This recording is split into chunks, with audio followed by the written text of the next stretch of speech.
Bonjour tout le monde, c'est Stevie de Music Feelings, j'espère que vous allez bien. Victor Hugo disait que croire c'est le début du bonheur. C'est une phrase que j'aime beaucoup, que j'ai souvent ressortie sur cette chaîne. Et si vous suivez cette chaîne, vous savez que je suis un passionné extrême peut-être de musique.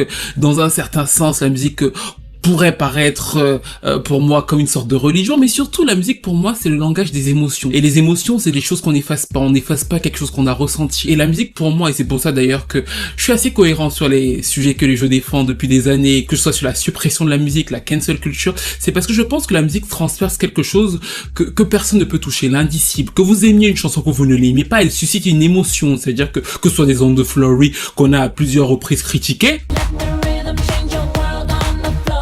c'est juste insupportable! Arrêtez! ou des ballades romantiques R&B qu'on adore. Il y a quelque chose qui fascine au-delà de la langue, au-delà de l'expression, et qui transperce nos émotions dans ce qu'on appelle donc justement la musique. C'est pour ça que je fais cette vidéo qui revient sur plusieurs polémiques récentes qui m'ont interpellé. La première, c'est sur l'artiste Werenoi, qui est un des rappeurs les plus streamés récemment en France, et qui est décédé il y a quelques semaines. Suite à son décès, on a eu une vague d'émotions légitimes de la part de la plupart de ses fans, et ensuite on a eu une sorte de contre-coup. Juste après, beaucoup de gens sur les réseaux sociaux se sont mis à expliquer à qui voulait l'entendre qu'il fallait supprimer sa musique. D'ailleurs, il y a eu plusieurs posts célèbres désormais de Skyrock, radio donc dite urbaine, qui a voulu rendre hommage à l'artiste et qui s'est pris des flopées de commentaires demandant de supprimer, parce que plusieurs internautes estimaient que le fait de poster la musique de Werenoi après sa mort, c'était lui rajouter des péchés au nom de sa religion, et donc de fait les personnes qui lui rajoutaient les péchés au nom de sa religion étaient des mécréants qui n'avaient absolument aucun respect pour sa personne. Ça m'a profondément frappé, voire bousculé, et je tiens à vous dire une chose ici, avant que la vidéo ne continue. J'ai été contacté par deux chaînes de télé d'infos, qui m'ont contacté la première fois pour parler de Werenoi le jour de son décès, je crois que c'était à 22h30. J'ai refusé parce que j'ai estimé qu'il y avait forcément un média de rap français qui aurait été plus légitime que moi pour le faire, même si j'aurais pu parler de sa carrière, parce que moi je parle quand même principalement d'artistes américains, ce qui ne veut pas dire que je peux pas parler d'artistes français, mais je me suis dit qu'il y avait forcément un média plus typé sur les artistes rap français auxquels c'était légitime de donner la place. Et la seconde fois, c'est une autre chaîne d'infos qui m'a contacté quand la polémique a pris de l'ampleur pour avoir mon avis globalement sur ce qui se passait. Et là, j'ai encore une fois refusé, et j'avais fait un audio à un pote à moi que je vais vous faire écouter tout de suite, en lui disant je refuse parce que j'attends précisément ceci. Et en fait, ce que j'attends surtout, c'est que je veux voir la mère là, la femme camerounaise, une femme camerounaise. Je veux qu'une femme camerounaise vienne nous dire à nous tous assis là que oui, on n'écoute plus la musique de son fils parce qu'il était musulman. Enfin, j'aimerais voir ça, parce que là ça me semblait totalement lunaire. Dans cet amas de personnes sur les réseaux sociaux qui disaient parler au nom de la religion, au nom de la famille de Werenoi, et qui s'imposaient un peu comme modèle à suivre, on vous dit ce qu'il faut faire et vous vous taisez, en fait j'attendais précisément que la mère, qui est une femme camerounaise, parle, parce que ça ne me semblait pas logique. Je ne comprenais pas comment une femme camerounaise, surtout que c'est une rappeuse à la base, aurait pu venir dire à des gens après, n'écoutez plus la musique de mon fils. C'était un élément qui me perturbait énormément, et finalement la mère a réagi. C'est d'ailleurs pour ça que je me permets de faire cette vidéo, et c'est limite le multiverse, parce qu'elle s'est exprimée en disant, on ne m'a pas laissé faire les 40 jours de deuil tranquille, c'est bon, grâce à vous je suis debout, ne venez pas me dire de ne pas écouter mon fils. Elle s'adresse donc aux gens des réseaux sociaux, sinon fallait le débrancher à ma place. Bande de narvalos.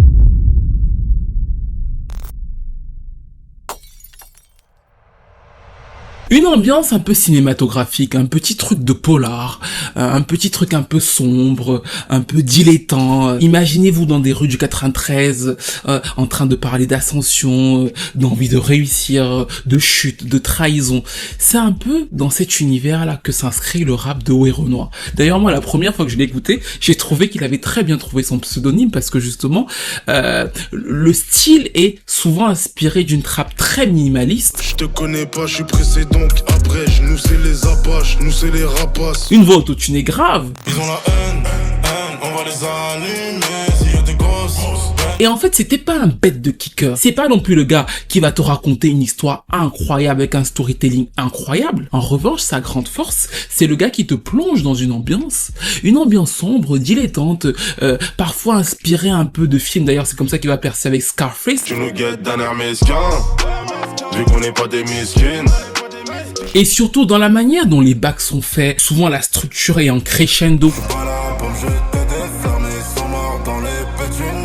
Il y a ce truc du rappeur sombre, fermé, presque mystérieux, qui te raconte sa vie. Et d'ailleurs, je trouvais que sur l'album Diamant Noir, parfois ça lui desservait. Pour la petite histoire, je l'avais écouté parce que je passais le permis et que mon moniteur voulait l'écouter le jour de la sortie. Et donc du coup, on écoutait tout l'album. Et je lui disais à mon moniteur de conduite ce jour-là que c'est marrant parce que toutes les prods ont toujours la même structure au piano pour rappeler cette ambiance un peu cinématographique. Et parfois, ça ne fait pas ressortir lui-même les nuances de son rap. Mais en tout cas, c'est un rappeur qui va séduire avec ça, pas forcément avec un message d'engagement politique, mais avec une ambiance souvent qui raconte et qui parle la street et qui va donc toucher plusieurs couches de la population et lui permet d'avoir un succès populaire de telle sorte que en 2023, en 2024 et en 2025, c'est un des rappeurs les plus populaires de France. Logiquement, l'annonce de son décès prématuré va choquer les fans, va susciter une vague d'émoi, surtout qu'en plus, il est très jeune, il est au maximum de sa célébrité, il vient de sortir un album. Peu de gens comprennent, son producteur dans la foulée fait retirer ses clips de YouTube, ce qui selon moi va donner un premier signal d'alerte et qui progressivement va mener à cette opposition entre deux populations qui ne se comprenaient pas,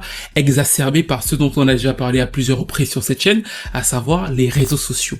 Les réseaux sociaux font en sorte que nous ne côtoyons que des personnes qui sont d'accord avec nous. Si je suis idiot, je vais chercher un autre idiot. Au lieu d'essayer de discuter avec une personne qui peut m'apporter quelque chose, non, je vais trouver un autre idiot et d'autres idiots, on va se réunir ensemble et du coup, notre raison, ce sera la raison des idiots. On ne discute plus, on ne sait plus de se comprendre et c'est sur cette base-là que le sujet Werenoi va prendre feu. Parce qu'effectivement, de façon légitime en vérité, plusieurs personnes se sont dit, bah en fait, un rappeur est décédé, je connaissais sa musique, je ne connaissais pas sa musique, il faut que je l'écoute. C'est la première chose qui, de façon générale, vient en tête aux gens. Quand un artiste meurt, que vous le connaissiez, que vous ne le connaissiez pas, vous avez soit envie de savoir à quoi ressemblait son art, donc du coup vous allez écouter, soit envie de réécouter pour lui rendre hommage s'il a partagé des moments de votre vie. Rappelez-vous des décès de Michael Jackson, de Whitney Houston, on voit toujours exploser leurs chiffres. Pourquoi? Parce que d'un coup, ça rappelle des moments de nos vies. Les chansons, encore une fois, c'est certes les êtres humains derrière, mais c'est des émotions. Vous les associez au moment où vous êtes marié, à votre premier amour, à votre première rupture. Enfin, une chanson, c'est ce qu'on en fait, c'est-à-dire qu'on se l'approprie et l'artiste derrière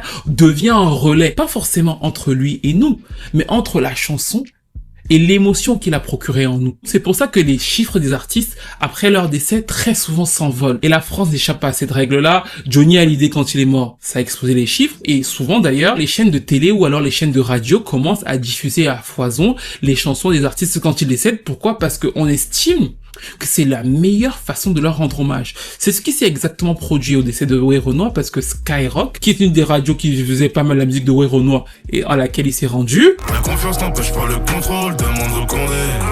Donc tu sais qu'on a compté. Et là, je sais que certains vont se dire, ouais, bon, Stevie, ça veut dire que tu soutiens Skyrock, ils auraient pas dû poster ça. La musique en islam est interdite, c'est haram, donc du coup, quand quelqu'un meurt, parce que c'est l'argument qui va être utilisé. L'argument est de dire que la musique, c'est haram en islam. Du coup, quand quelqu'un décède, il prend des péchés. Et le fait de ne pas écouter sa musique quand il décède, ça lui empêche de continuer à avoir des péchés, même si lui-même, de son vivant, avait pris le parti de faire de la musique. Mais là, c'est pas le débat. Ce qui m'a frappé dans le débat, j'arrive, c'est le manque de savoir-vivre et le manque de cohésion. C'est-à-dire que, et c'est pour ça d'ailleurs que moi, tout de suite, j'ai pensé au Cameroun. Moi, j'ai grandi encore une fois au Cameroun. Et là, on revient sur la fameuse partie que je fais toujours quand je fais ce genre de vidéo, à savoir le d'où tu parles. Du coup, dans le pays dans lequel j'ai grandi, qui est pas un pays extraordinaire en soi, on a plein de défauts. Notre président, c'est Highlander. Il était déjà au pouvoir à la naissance de Marilyn Monroe. Il a fait des dîners avec Cléopâtre. Il a connu l'époque de Astérix et Obélix. C'est un ancien. Mais là, c'est pas le débat. Ce qui était très frappant dans ce moment, c'est précisément le manque de savoir-vivre des deux argumentaires. C'est-à-dire que moi, je peux comprendre tout à fait, par exemple, que la musique est interdite en islam. Imaginons que ce soit le cas et que voilà, on doit faire l'écouter, que ce soit un argumentaire d'autorité. Partant de là, moi, en une personne musulmane, ça ne me dérange absolument pas, n'écoute pas la musique de Werenoi parce qu'elle estime que si elle n'écoute pas la musique de Werenoi, Werenoi ne prendra pas de péché. Mais c'est sous le prisme, et c'est ça qu'il faut bien comprendre, de la religion musulmane. Ça veut dire que c'est une personne musulmane qui peut le comprendre. Une personne non musulmane ne peut pas le comprendre, et je vais dire pire, et c'est pour ça d'ailleurs que la polémique m'a paru totalement insensée, n'est pas censé le faire. La bonne séance n'est pas de dire Werenoi était musulman, on ne doit pas écouter sa musique. La logique selon moi c'est de dire que si je suis une personne musulmane et que je respecte cette religion et que je crois effectivement qu'il prendra plus de péché, je décide de ne pas écouter sa musique. Mais ça ne peut pas concerner quelqu'un qui n'est pas une personne musulmane. Pourquoi? Parce que justement sur ce point précis, les deux différences culturelles se retrouvent. quand une personne, encore une fois, décède, un artiste décède en Occident, la première chose qu'on fait, c'est d'écouter sa musique, c'est de lui rendre hommage. Et pas qu'en Occident, justement, y compris, et c'est la suite de ces vidéos, dans le monde musulman. C'est-à-dire que l'humain, quand un artiste part, se dit qu'est-ce qu'il a laissé, comment je lui rends hommage. Et de façon logique, ce qu'il laisse, c'est de son art. Si tu crois, comme Victor Hugo le dit, et c'est ton bonheur de le faire, que le fait de ne pas écouter de la musique, ou alors le fait de ne pas écouter cet artiste-là, ça lui permettra de mieux vivre son passage à l'au-delà, c'est une réflexion personnelle qui peut tout à fait cohabiter avec le fait que d'autres personnes ressentent le besoin de rendre hommage à cette personne-là en écoutant justement sa musique. C'est le fait qu'autant de personnes n'aient pas pris la peine de voir qu'ils pouvaient tout à fait se conjuguer au lieu de s'opposer qui est impressionnant dans cette histoire. Et justement, le fait que moi j'étais assez certain que l'argumentaire de nous expliquer que la famille de Werenoi était totalement pour cette idée vient du doute je parle. Et je vous le dis souvent, j'ai grandi au Cameroun. Ce pays a une grande qualité que j'avais signalé lors de la polémique sans entrer dans les détails sur Twitter, c'était le fait qu'on vit très bien entre musulmans et chrétiens. Je l'avais déjà dit une fois dans cette chaîne, je lui ai dit que les polémiques autour des femmes voilées, des prières de rue, c'est pas quelque chose avec lequel j'ai grandi. C'est-à-dire que c'est quelque chose que j'ai compris en France, mais par exemple, la prière de rue ne me dérange absolument pas. C'est-à-dire que j'ai grandi dans un pays où on sait que la prière de rue, ça se fait le vendredi à telle heure dans telle rue ici. Nous, on passe par d'autres rues, et voilà. Que tu sois voilé, que tu sois pas voilé. Si j'ai envie de t'insulter, je vais t'insulter. Enfin, il y a pas toute cette dramaturgie autour de la pratique de la religion musulmane que j'ai compris en Occident. Et c'est d'ailleurs aussi pour ça que tous ces commentaires, des millions de commentaires qui ont suscité énormément de débats sur les chaînes nationales françaises et qui disaient parler au nom de la religion, ont eux-mêmes joué un jeu très pervers, c'est-à-dire que ils n'ont pas parlé au nom de la religion, ils n'ont pas parlé au nom de l'islam, ils ont parlé, et ça c'est super important, au nom de leur version et de leur interprétation de l'islam, qui plaît absolument à CNews et à Pascal Pro parce qu'ils sont super contents de voir cette représentation de l'islam là, qui correspond à une version de l'islam que l'Occident adore. Des comptes très influents ont rapidement appelé à cesser d'écouter la musique de Werenoi, qui n'est absolument pas immuable.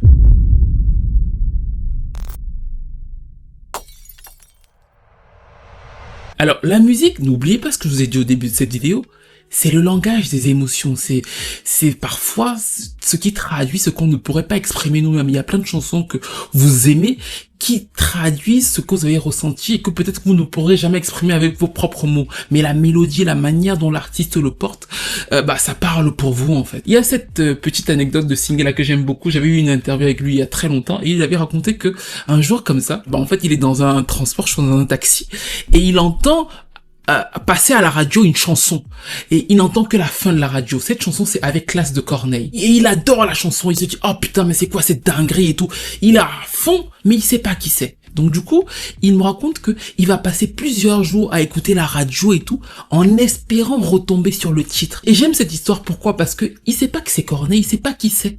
Et vous le retrouvez en tant que fan de musique à ce moment précis, parce que lui, tout ce qu'il veut, c'est réécouter l'émotion que lui a procuré cette chanson-là à ce moment précis, ce petit titre R&B là. Il veut la retrouver en fait. C'est comme ça que beaucoup de gens vivent la musique et c'est pour ça que nous nous retrouvons tout de suite à Oran, en Algérie, au milieu des années 80. Et il y a un petit garçon qui s'appelle Sidi Bel Abbès, qui vit dans une petite famille et qui a deux passions, le football et la musique. C'est pas non plus une voix extraordinaire de base, c'est-à-dire que c'est pas non plus un super technicien, mais on se rend compte dans les fêtes locales, dans les mariages du quartier, qu'il a une manière d'exprimer les émotions qui touchent. Vraiment, il commence à se faire remarquer par ça, et progressivement, il va avoir un nom d'artiste. Son nom d'artiste sera Cheb Hazni. Et à l'époque où il commence sa carrière après avoir rencontré une légende du rail, Cheb Khaled, en fait le rail est plutôt mal vu, c'est une musique de gens un peu mal famés, pas très bien reconnue par la société, un peu ostracisé. D'ailleurs le père de Cheb Hazni est pas trop d'accord avec le fait qu'il incarne cette musique là, c'est un peu un truc de rebelle, et Cheb Hazni va avoir le talent de mélanger une sorte de pop sentimental un peu occidentalisé à de la pure tradition rail. Ça va donner ce qu'on va appeler le rail sentimental ou alors le rail love, qui était plus édulcoré que le rail précédent qu'on trouvait parfois un peu vulgaire.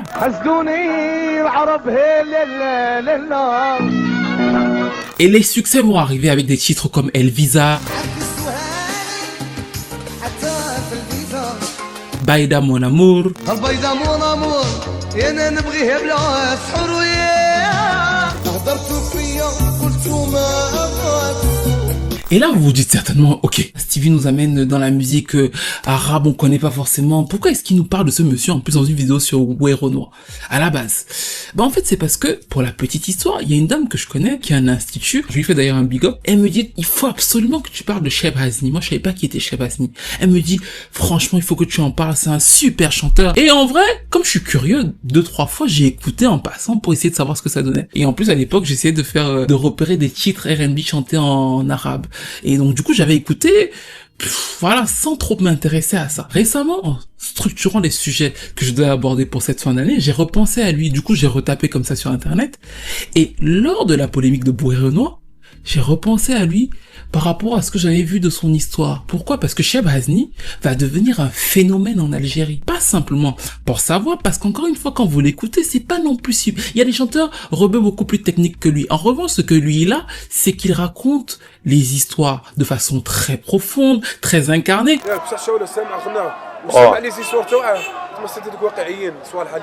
C'est d'ailleurs assez surprenant pour son âge parce que il a 19 ans, 20 ans et en plus, au-delà des relations sentimentales, il va parler de l'alcool, des relations hors mariage, c'est-à-dire qu'il va quitter le thème simplement formel de certaines sociétés musulmanes et il va aller encore plus loin. Le Rai Love, parce que c'est une jeunesse frustrée, elle était marginalisée, elle était écartée. Mais comme c'est des émotions, comme c'est du vrai, comme c'est du réel, le peuple va le suivre. Il va devenir le chanteur le plus écouté dans les taxis, dans les cafés. Ça va devenir le chanteur le plus écouté en Algérie dans cette période-là. Mais mieux encore, les ados, les mariages, véritable phénomène et il enchaîne. C'est pas comme les chanteurs américains super soutenus par des blockbusters avec des albums qui sortent chaque année. Non, lui il va enregistrer plus de 150 cassettes. Dans ces cassettes-là, à chaque fois, il y a environ 6 chansons. Donc tout le monde se passe plus ou moins les cassettes de Cheb Hasni par-ci par-là. Mais ça imprègne, ça irrigue la société. Ça lui donne un véritable pouvoir.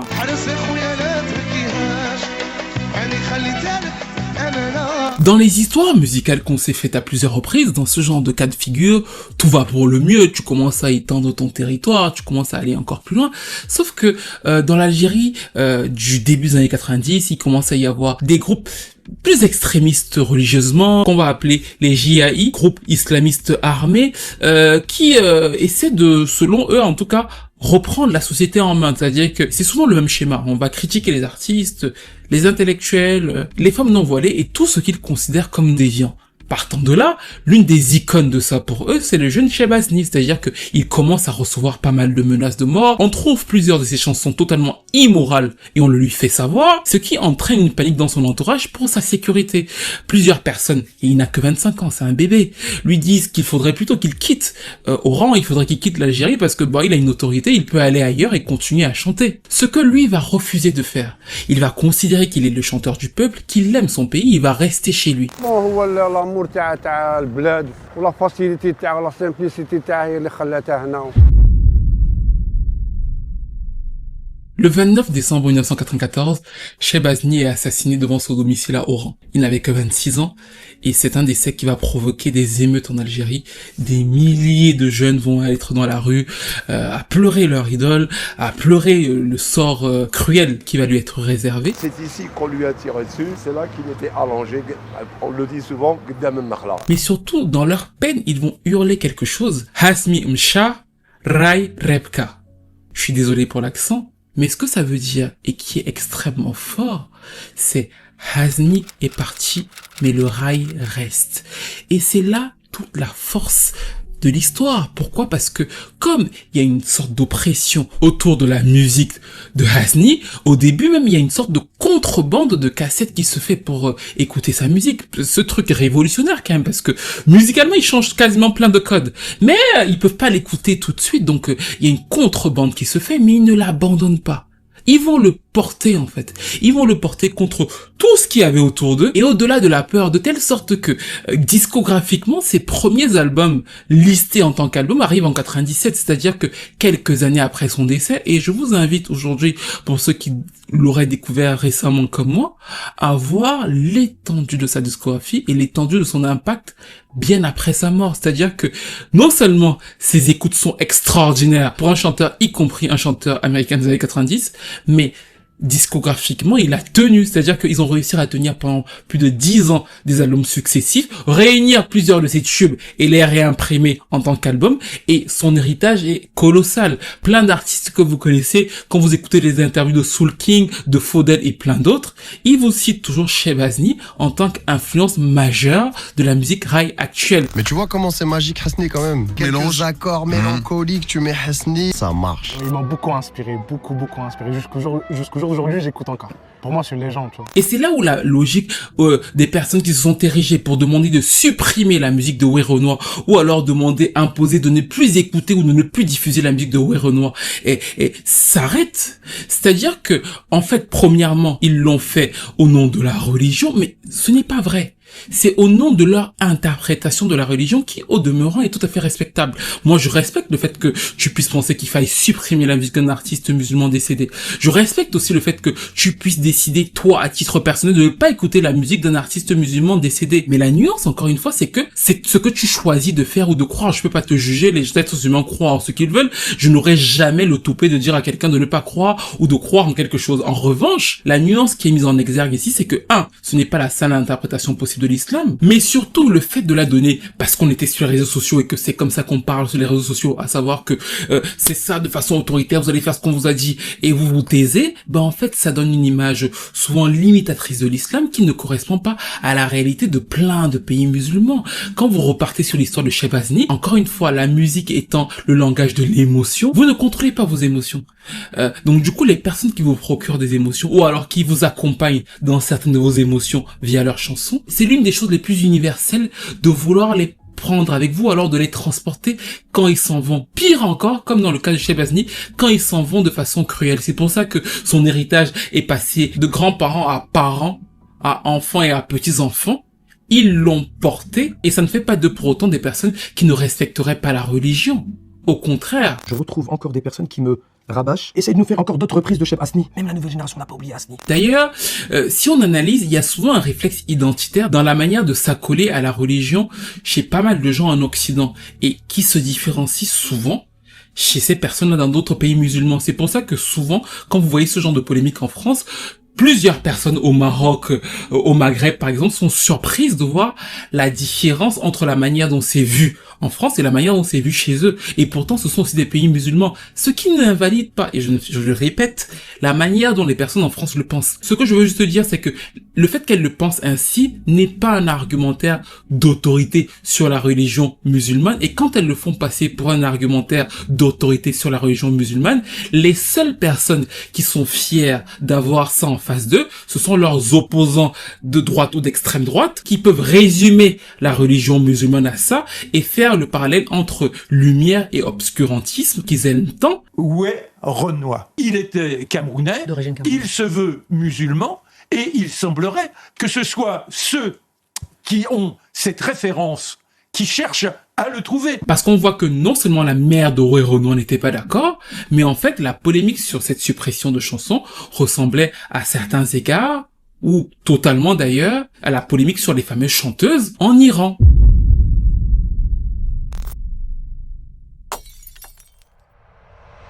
Alors, il y a quelqu'un sur Twitter qui a fait un tweet lors de la polémique autour de Werenoi en disant il faut que les chanteurs et rappeurs français nous préviennent.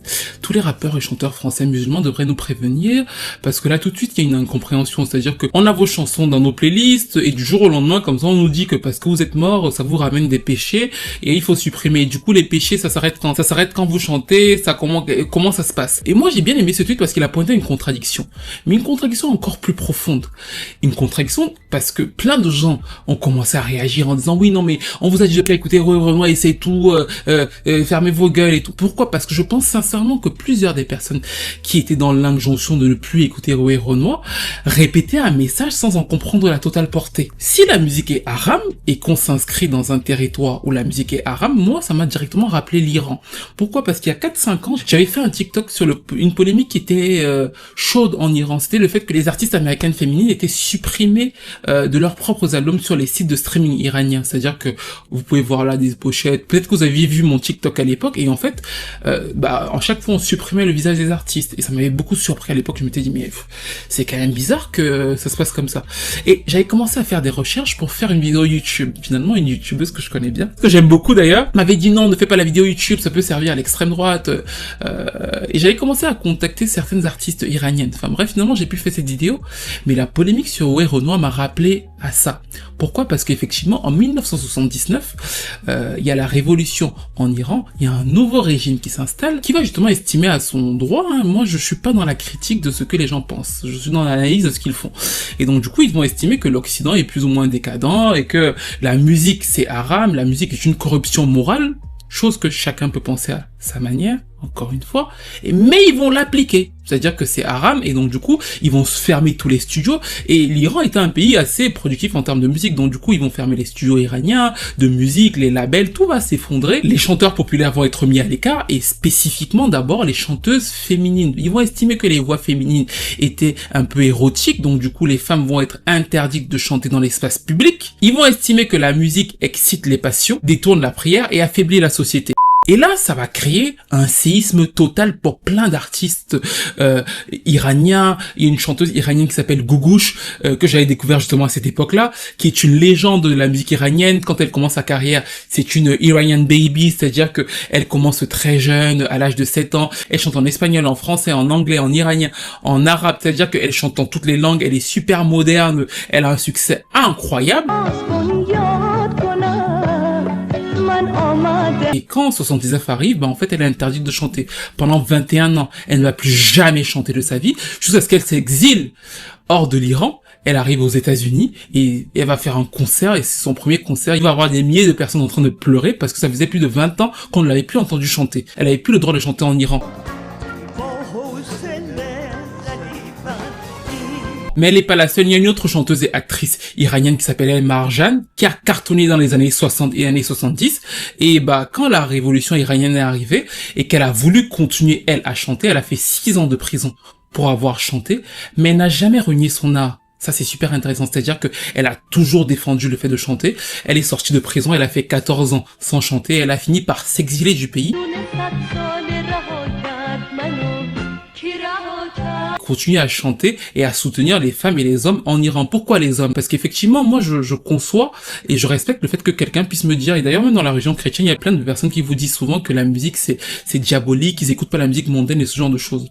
Moi, je pense l'inverse. C'est-à-dire que je pense que, et c'est une pensée personnelle, que je respecte la vôtre, vous respectez la mienne. Moi, je pense, quand j'entends quelqu'un me dire, on va interdire la musique et ça, moi, comme je sais que la musique, en tout cas, moi, je comprends que la musique, c'est le langage des émotions, je me dis toujours que si tu interdis la musique, ça veut dire que tu vas priver une certaine partie d'expression d'émotion.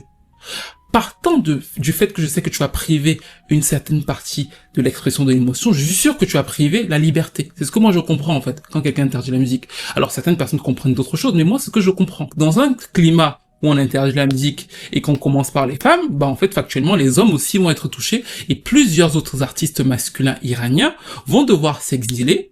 Pourquoi? Parce qu'ils avaient plus le droit de chanter. Son auteur, le jeune chanteur Shervin Hajipour, a d'ailleurs été arrêté après l'avoir diffusé sur les réseaux sociaux. Et ça va peut-être vous surprendre, mais je comprends cette logique. C'est-à-dire que je suis contre cette logique idéologiquement.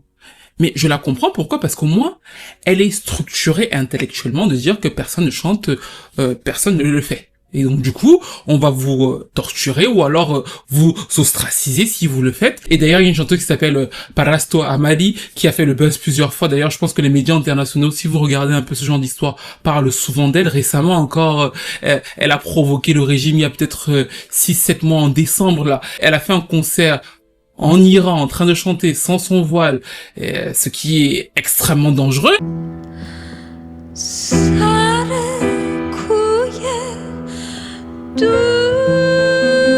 Mais elle l'a fait en mode, bah en fait, je veux y aller, je vais au choc. Parce qu'elle sait qu'elle risque quelque chose en le faisant, en s'exprimant juste de cette façon-là. Et ça, c'est la réalité de personnes qui vivent dans un climat où la musique est haram. Et c'est pour ça que les personnes qui sont sorties en disant que c'était trop facile et qu'il fallait que tous les rappeurs français musulmans qui partagent cette idéologie-là, tous les rappeurs qui ont commencé à supprimer leur feat avec Révo et Renoir, bah en fait, je comprenais tout à fait la logique de dire que si tu supprimes ton feat avec Révo et Renoir parce que tu es musulman et que tu estimes qu'il faut respecter et qu'il n'est pas d'autre péché, supprime ta discographie. C'est beaucoup plus logique. Pourquoi? Parce que là, au moins, tu es cohérent de bout en bout.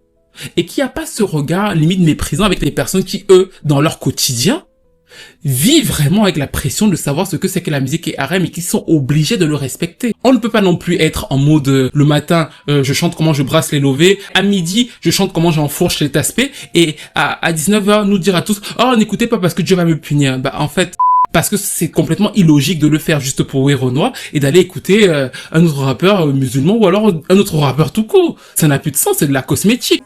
Ce documentaire brave la loi de la République islamique d'Iran.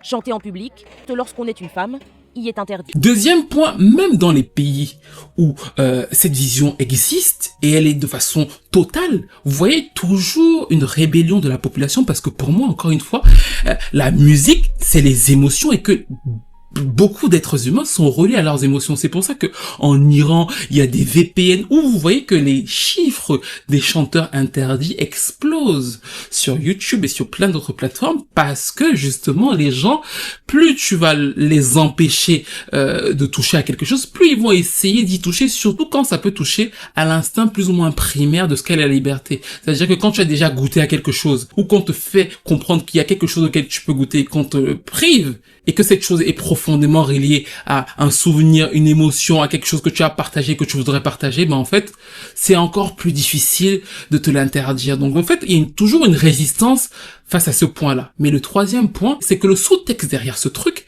et qui me fascine et qui est la raison principale pour laquelle j'ai fait cette vidéo, c'est que ça tend à nous faire croire que la préservation de l'histoire est un attribut de l'Occident. Et c'est d'ailleurs pour ça qu'il y a toujours cette opposition de dire que regardez la barbarie, ils veulent supprimer, ce sont des peuples archaïques, ils font le lien entre la religion et la menace que pourrait représenter l'interprétation de la religion que font certains. Et justement, ce n'est pas une réalité. Tous les peuples du monde, en Afrique, en Asie, conservent leur héritage culturel, musical, parce que ça fait partie de leur histoire. Si on pousse cette logique de dire que parce qu'un artiste musulman décède et qu'il faut tout supprimer, en fait, il n'y aura plus d'histoire, on supprimerait tout un pan de l'histoire. C'est extrêmement dangereux, délétère et inconscient de prôner ce genre de discours. Par exemple, là, plein de tubes de Timbaland qu'on connaît, on en a déjà parlé, sont plagiés d'artistes musulmans, maghrébins ou alors de pays orientaux. Des tubes d'Alia, de Nio, de Nelly Furtado.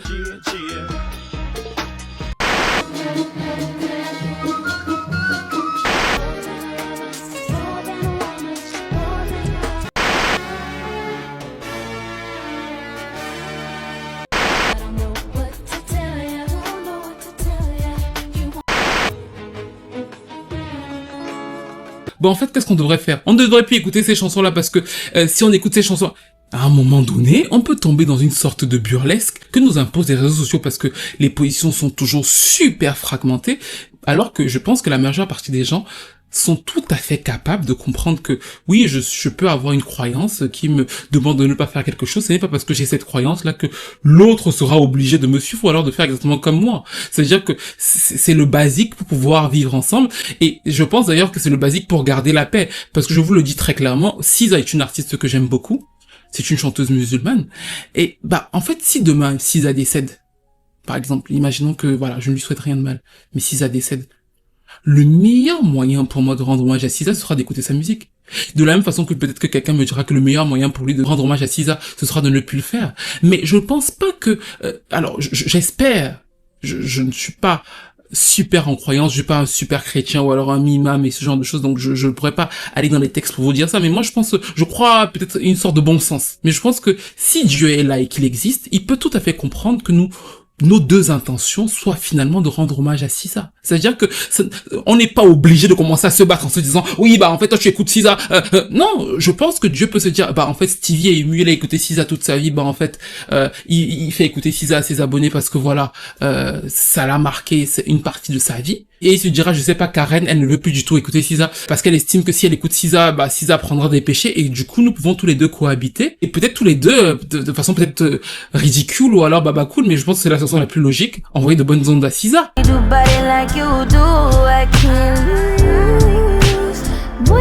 Je sais pas. En tout cas, nous arrivons à la fin de cette analyse qui revenait principalement sur la polémique autour de Way Renoir, mais j'ai essayé de faire un tour d'horizon avec différents spectres pour vous montrer ce que j'ai pensé de cette histoire-là. Après, justement, le post de la mère qui revendiquait le fait d'écouter la musique de son propre enfant, et je me suis dit que vraiment, on tombe dans la folie furieuse. C'est-à-dire que là, pour moi, c'était le fait de voir sa mère dire ça, je me suis dit qu'elle a envie de vraiment chez les fous, parce qu'ils nous ont quand même vanté pendant des semaines que non, eux, ils parlaient au nom de la famille de Way Renoir. Enfin, ça ne va pas.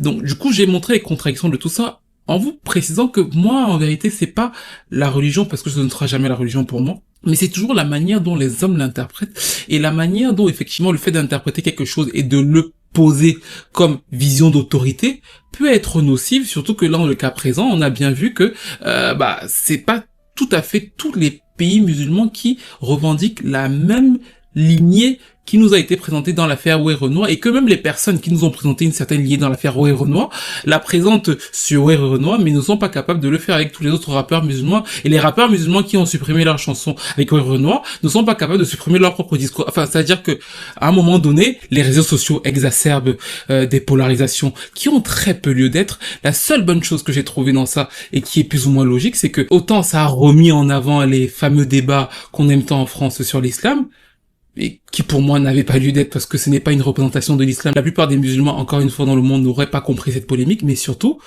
en fait, ça a produit l'effet totalement inverse que produit très souvent la cancel culture sur les chiffres de Way Renoir, c'est-à-dire que ces albums ont fait des bons extraordinaires, 197% d'augmentation pour Pyramide, 223% d'augmentation pour Carré, 5500 d'augmentation pour Telegram, Diamant Noir 72% d'augmentation, 963% d'augmentation en physique, et 37% en streaming. Et quand j'ai vu ça, ça m'a rassuré. Parce que je me suis dit que les êtres humains seront toujours les êtres humains. C'est-à-dire que quand un artiste meurt, vous faites toutes les polémiques qu'ils font, mais ils savent que c'est un artiste. Donc du coup, soit ils vont écouter sa musique pour lui rendre hommage, pas parce qu'ils sont méchants, mais parce que c'est le premier instant, ça a marqué leur vie ou tout, soit ils seront curieux, et les polémiques ont fait en sorte qu'ils découvrent Way Renoir. Je compte plus les haters, je pense qu'il y en a 3 millions. Et c'est la beauté de la musique. C'est le langage des émotions. Peut-être ma religion aussi. Merci de m'avoir écouté, et à très vite pour une nouvelle vidéo. Depuis le tournage de cette vidéo, le producteur de Way Renoir a réagi, et en concertation avec la famille et dans le respect de son œuvre, toutes les créations musicales de Way Renoir réalisées de son vivant continueront d'être disponibles. Dans son message, il continue en disant « Nous tenons à exprimer notre profond respect pour les convictions religieuses de chacun. Nous vous demandons également de respecter celles des autres sans chercher à les imposer. C'est pourquoi nous laissons à chacun la liberté d'écouter ou non sa musique en conscience et dans le respect mutuel. » Et franchement, ça m'a fait plaisir de lire ce message parce qu'il est arrivé après mon tournage et c'est exactement ce que je dis dans cette vidéo. Et je tiens aussi à vous dire respectueusement que cette vidéo est une analyse qui est basée sur la musique. Il n'y a absolument aucun lien quelconque avec une quelconque prise de parti géopolitique. Ça reste une analyse basée sur la musique et les ramifications qu'ont donné cette polémique autour de la religion. J'espère que vous le comprendrez ainsi et à très vite.